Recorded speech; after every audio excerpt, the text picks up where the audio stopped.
كل البلدان العربية والإفريقية تتمنى أن يكون لها نادي بحجم النادي الأهلي، كاريزمات وإمكانيات ورئيس مثل محمود الخطيب.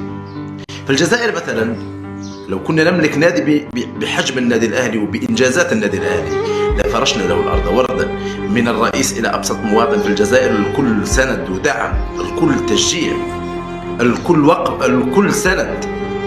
لكن غريب أمر ما يحدث للأهلي في الكرة المصرية ومع مسؤولي الكرة المصرية للأسف الشديد. أتساءل، حرب قذرة تقاد هنا وهناك ضد الأهلي من اتحاد الكرة ومن الإعلام ومن لا أدري من هو المستفيد، ما هي الأسباب وما هي النتائج. إذا أردتم أن تطوروا الكرة المصرية ليس بمحاربة الأهلي، إذا أردتم أن تحققوا الإنجازات والبطولات ليس بمحاربة النادي الأهلي، لأنكم تدركون في الحقيقة أن الكرة المصرية هي النادي الأهلي، سواء على مستوى المنتخب أو على مستوى النوادي.